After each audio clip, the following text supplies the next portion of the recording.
Okay, this is head coach Ross of the Tax Gym Street Warrior. Gio Uhuru, I'm here kicking it, sitting down at the table, dealing with reading some more of the emails I'm receiving from around the world. And again, just today, we received, actually not just I, but we, myself and my cousin, assistant coach Phil, who's holding the camera right now, we received something in the neighborhood of 38 emails just this morning on the same topic. And after discussing the matter with him today, we decided to expedite our treatment of this subject. And the subject is this: what is our opinion of the events that's been happening regarding people of color and the racist and racial behavior and profiling and actions of the police towards us, and the resulting more publicized distrust and tragedies, and the resultant political narrative that is driving in this particular presidential race and various other national and local races. I hope you guys can hear me really clearly, because I'm not going to be repeating myself. And as I got to thinking about this, I talked to Phil, my cousin, and we decided that we would just hit the first part of this discussion by giving the proper historical context, because we realized that without the proper historical information of what happened before and was framing the actions, the activities, the daily and hourly and moment by moment activities of these institutions, there's no real way of understanding what's happening right now. So let me give you an example. And again, this is not just for the clients here in the United States and the followers here in the United States, but worldwide, who have already shot us over a million views, just within the last couple of months. So I want to thank you very much for that. We're already on our way to 2 million. We start off as a small channel, and to us, we're still small, but ranked worldwide, we're the 7th largest channel dealing with so-called capoeira, which we know is not called capoeira. Capoeira is the Portuguese mispronunciation of the African term kipura. And we are the only consistent self-defense, full-scope, performance-oriented, practical channel dealing with our ancestral art form in the world. So I wanted to give you thanks for that. And it's from you, most of you, who I'm getting these questions. And so you have to understand that as I'm being asked these questions, I'm answering. I'm not just focusing on the United States. The questions come from all over the place. Brazil, Indonesia, Britain, Thailand, places all over the place. Burkina Faso, Angola, countries all over the world. So I'm answering not only my brethren here in the United States, but of all of the brethren around the world who's watching us, okay? So keep that in mind, all right? Because some of these videos may not be in English. This one is, though. So with that in mind, let's go to work. I'm going to cite my sources, and I'm going to present some of these sources here. I've deliberately essentially watered down some of these sources here, because I know that most of you are not going to pick up a book to do your research. Those of you who are cardio-capoeiristas do not do your research. This is one of the many outstanding books that I read and have read, and as you can see, I have my little markers and stuff in the book, okay, for various pages that show what we, those of us who are actually scholars and experts in the field. Yes, I'm pursuing my PhD in African Studies, so yes, I'm an expert in the field. These type of volumes show what we have long known regarding, in this case, capoeira, which is really kipura, which is the art comes from Congo. It is not a Brazilian rooted art. It is not anything other than literally the art of Africans that's been brought not just to Brazil, but to the Western Hemisphere and the diaspora as well, which means that it's been in Asia, which is how arts like Sila came about.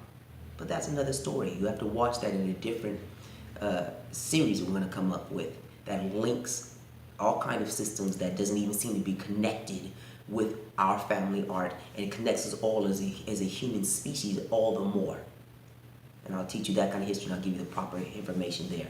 In this conversation, though, we're dealing specifically with the history of the penal systems, the jail systems, and policing in the United States.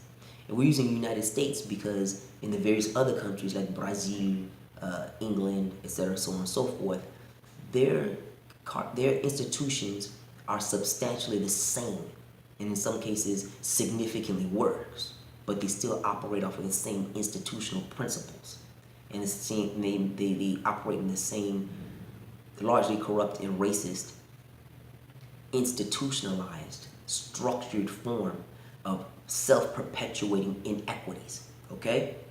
All right, so this is something that you guys will do. Most of you will do. I like to cite my facts, and I like to inform my audience, which is you, about the facts that we use. So I Googled the history of the United States prison system. This is in Wiki, so you can just W-I-K-I, Wiki. Google Wiki, history of the United States prison system. And right away, by scrolling this, you will discover any number of pieces of information which are delivered in a broad spectrum, a broad approach, a shotgun style approach, but are devoid of some of the most critical pieces of information that impact directly the question we're having here. And without this information here, understanding, injecting the race element into it, which is inseparable from the history of the United States or from the West itself, without injecting that reality, you cannot understand the questions and the repeated issues we're seeing here. How Alton Sterling came about, Philando Castile, the shooting in Florida wherein the black mental health expert is literally laying down on the ground and his arms are extended over his head like he's doing a prone touchdown signal. While he's talking to his mental patient, identified himself as a mental health expert, practitioner, and a counselor of the individual who was in question, who they were about to shoot. They were going to shoot this mentally challenged man who was sitting on the curb carrying a toy, whom, by the way, the police say a caller called in and said that this person was walking around, this mentally challenged man carrying a truck, a toy, the call that brought them to the scene, they claim, was from a person who indicated that this person was walking around the neighborhood with a gun threatening to commit suicide. Which means that if it's true, it means then that the average white conservative citizen under these circumstances is likely to see a person of color and react with such extremity that they superimpose their racist perspective upon that person and then call the police and therefore initiate this chain of events that could very well result in the death, the brutalization, the dehumanization of an entirely innocent person of color. And allow me to correct myself just now. I misspoke. I mean the average conservative white person.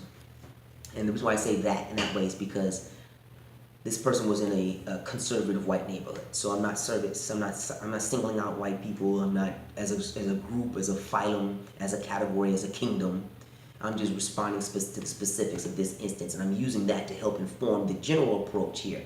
So knowing how if we don't have the general information, we can't superimpose the specifics in such a way that they both make sense. Okay, this white person, made the call that resulted in this instance with a totally innocent black man, the literal epitome of one of two. And we'll get into the second one, who involves a Latino.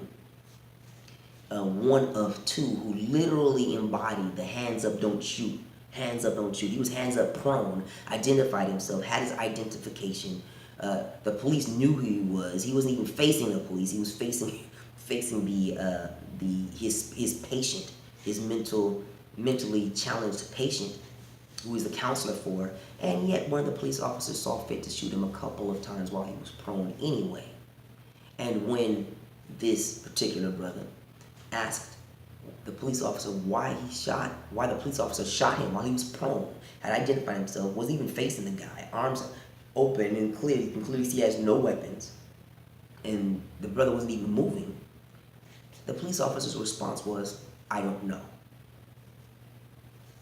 Well, with these incidents in mind, that no one would have believed, well, no one not in our communities who hadn't personally witnessed this, which most of us to some extent either have ourselves personally or know people from our communities who have seen these things. Those of you from outside of our community simply lack the life experience to in any way see that kind of a comment as credible. And it's not because you're illogical, it's not because you're innately raceless, it's because the realities that you experience are diametrically opposed or drastically different than ours. They're parallel to it. At no point do the twain meet. And the reasons for that are detailed in pieces of information like this. This is why you have to know the general pieces of information so that you can now superimpose the specific upon it. Like I had said to my cousin a little bit earlier, having this kind of conversation is akin to trying to have a discussion about a presidential race with people who have no idea, no clue, no concept of how the government of the United States works. You have to explain how the government of the United States works and how the election process is done and why it's done that way first. And that person or the people you're having this conversation with has to understand, has to grasp the information, be able to operate with that information in a proficient way first, before they can then begin to understand the specifics of discussing, say, the Obama presidency and the significance of following through with the Clinton presidency. They're having a black president who technically is quote-unquote half black because his mother's white, followed by a woman president, and what it says about, inclusion and diversification. So without that information, without knowing what happens in the general history of the government, which is usually run up until Obama's case, was run exclusively by white men who were not really amenable to the concerns of those people who were not rich, white, Anglo-Saxon, Protestant men. Without that information, you can't see how revolutionary, how extraordinary the election of President Obama is, and even more so, followed by the election of Hillary Clinton, which seems at this point anyway, in August of 2016, it seems pretty much like that's going to happen. That Trump has shot himself in the foot or in his toupee. It depends on what you're talking about, and Clinton is going to come in. Well, when we're discussing issues like Alton Sterling, like even Trayvon Martin, like, I cannot believe I forget the young man's name right now, the young brother who was shot in Cleveland, who was at the park playing with a toy gun, and police showed up and killed him right on the spot. 12-year-old kid. He should not have been in any way aggressed upon. He was just a kid with a toy in a park. Without this general information here regarding how the penal system operates and its specific methods of incarceration, you'll never understand, ever understand the specifics of all of these events, from Eric Garner, the Grant case, going all the way back to the Boston rape and murder case, I can't believe I get the brother's name, Abner Louima, and just any number of any other instances that's been happening since then. And it's Michael Brown in Ferguson. Just without that information, you won't understand what's going on. So we're going to delve into it right now, okay? Sorry for the long-winded introduction, but you need that information, okay? The history is this, as follows, okay? And I'm again taking the general information from here, citing that information, and I'm going to cite some specifics here, okay? Imprisonment as a form of criminal punishment only became widespread in the United States just before the American Revolution, this website says. Though penal incarceration efforts had been ongoing in England since as early as the 1500s. Okay? I'm going to skip a couple pieces of information here to get to the points that's germane to our discussion. Prison building efforts in the United States came in three major waves. The first began during the Jacksonian era, as President Stonewall Jackson, himself a bitter racist who was elected after his brutalizing victory over the Seminoles, the Native American Seminoles, but not the African Seminoles. This is of tremendous importance because the black Seminoles at this point was led by John Horace. John Horace and his people practiced what later became known as knocking and kicking.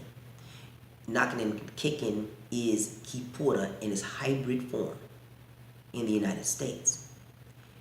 And the warriors that fought successfully, warred successfully from Florida all the way across to Texas, and then withdrew across the Mexican border, the impact of those warriors was far-reaching and so tremendous that the United States has done everything it could to pretty much oppress and hide this information, which is why you don't know this. 99.9% of you have never heard this information before.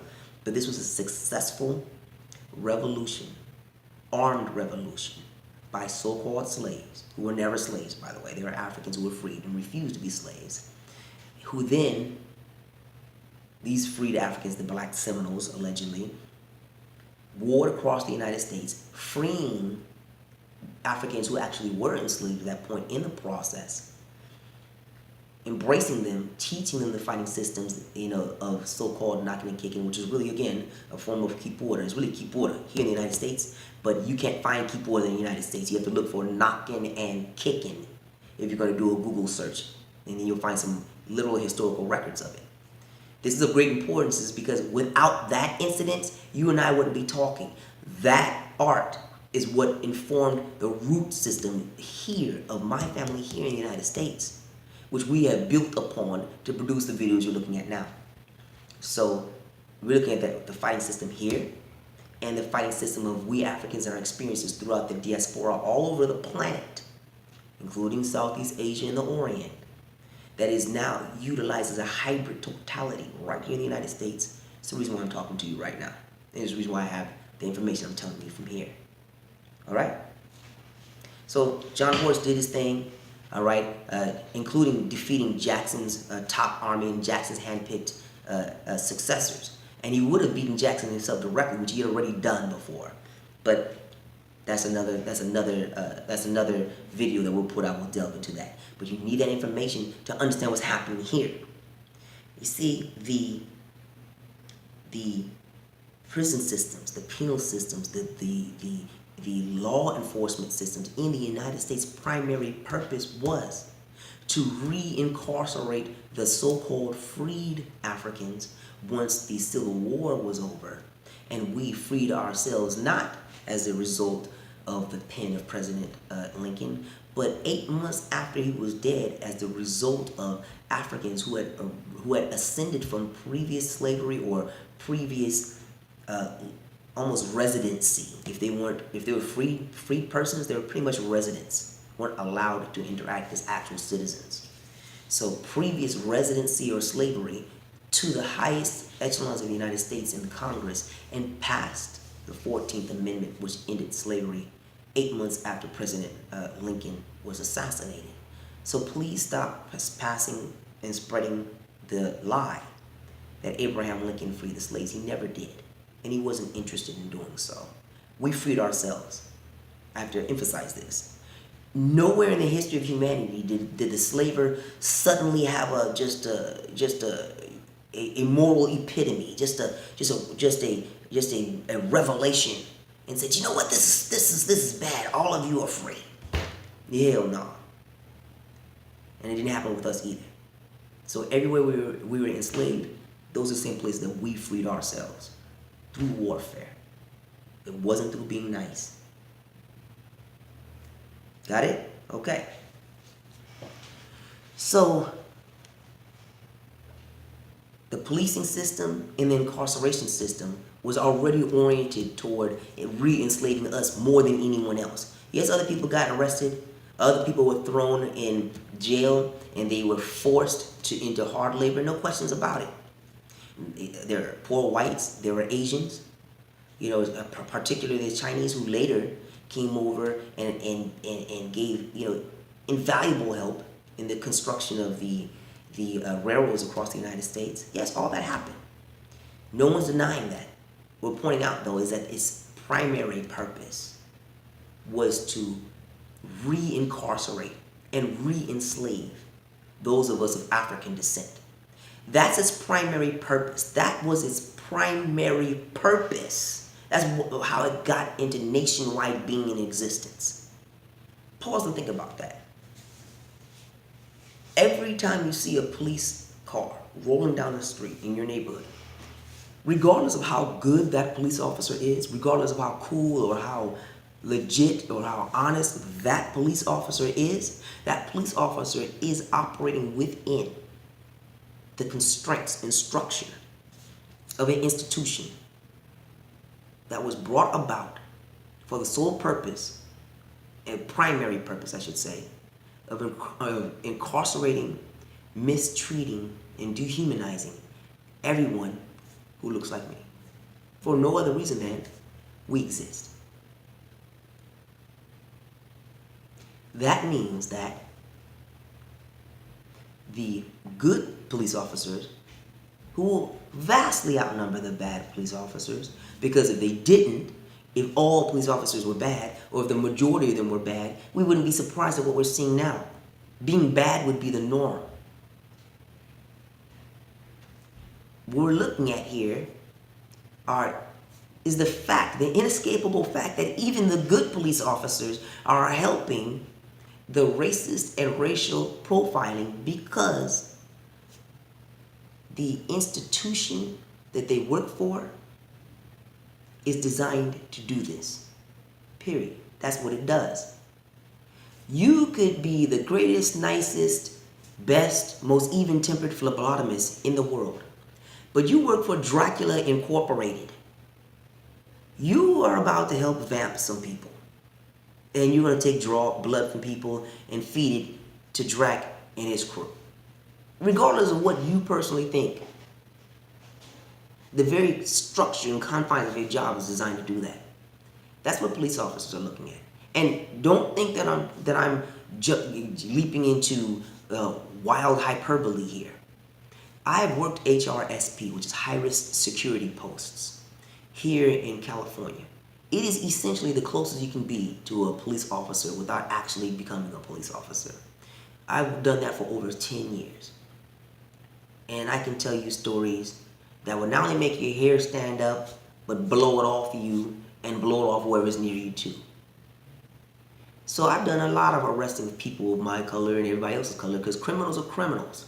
And it's something that you really need to understand. Black people, purple people, polka dot people, we don't like criminals. And we especially don't like black criminals. Why is that? Criminals of whatever color tends to victimize people of that same color, because people of the same color is in their neighborhood. White criminals victimize white people the most, by far, which explains how racist the education that white people must receive is, when they're more afraid of us, who we rarely even encounter in your neighborhood, than they are of the white guy who's actually going to rob and rape you.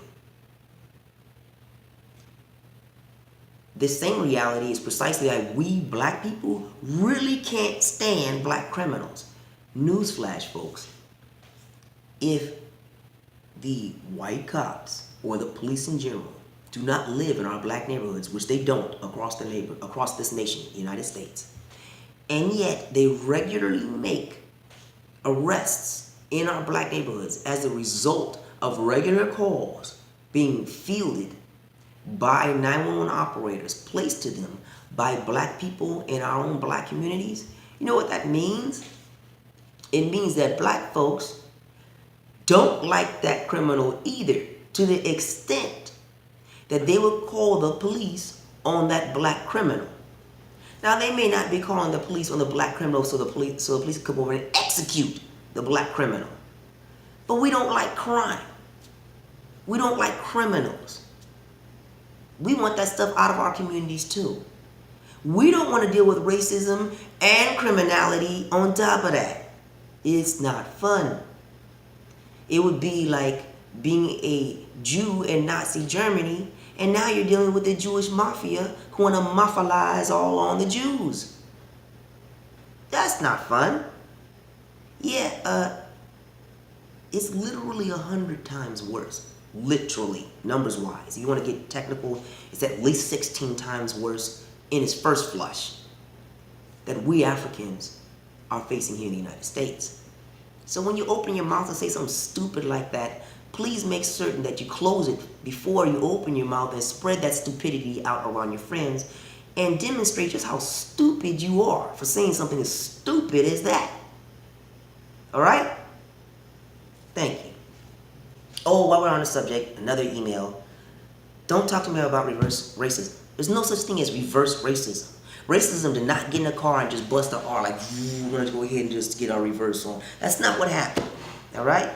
Racism is racism. Period. That's going to lead into another video. But here's the quick version. All right?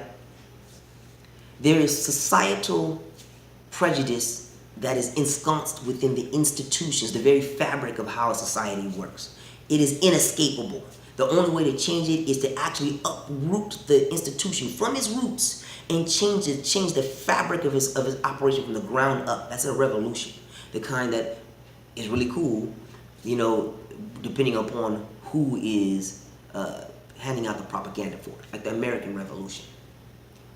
That resulted in the United States becoming free. And oh yeah, who was the first person to fight for and die in the American Revolution? That would be a black man named ATACX. So please don't do anything as stupid as thinking that we, because of our blackness, would consider doing anything stupid like, you're doing something that's un-American. First, define American, and secondly, when you open your mouth, remember ATACX. Do that. Thanks. Okay. Now, heading back to this issue about incarceration and its impact here and reverse racism, Racism is the structuralized inequities in every possible way in every single institution and operation of a society nationwide. So in that way, black people can't be racist. It's impossible. Black people can be racially prejudiced. That's more individual. There can be black people like, I can't stand white people just because they're white. That's racial prejudice. Now, prejudice by itself does not have a racial component. If you have a favorite football team, a favorite flavor of ice cream, a favorite dish of food, a favorite style of clothing, you're prejudiced toward all those things. If you have a favorite style of music, you're prejudiced toward that form of music just because it is what it is. That's it. When you get racially prejudiced, you're injecting race into your oftentimes allegedly irrational or illogical preference. So we got it now. Racism nationwide is in the institutions. It requires a revolution to change. All right? Racial prejudice, that's in groups, small groups, and so you cannot compare racism with racial prejudice as if they're the same thing. They're not. Both of them suck, but racism is way worse. And then prejudice, which is the lowest of the rung, has no racial component in it at all, but it operates in other ways. You can be prejudiced against women or for women. You can be prejudiced against Irish people or for Irish people, etc., so on and so forth, all right? So, I really want you to understand that. Grasp that information. Understand that the moment you begin the conversation regarding police and law enforcement and black people, right away, whether the African American or Latino or whoever is innocent or not, right away you're talking about a institution which is designed to pursue, harass, and all other ways unfairly exploit and mistreat that person purely because of the color of the skin and the fact that they exist. You have to understand that first, before you can then delve into the specifics of a particular case. If you fail to grasp that, it's because you are willfully rejecting that information, which means that you're one or two of the following. You are either stupid, racist, or both. Thank you for your time. This is Head Coach Ross of the ATACX Gym. I'm going to move on with the next video after this that deals with specific cases, the controversial ones, and where I will use my expertise, my literal expertise in self-defense and in the areas of the law and as a black person to give you the proper information that you can research, you can fact check, which is what I really want you to do, so we can have an in-depth discussion, not only via video, but also I want you to leave your comments at the end of this video here, and I'll respond to them. All right? Have a great day. Peace.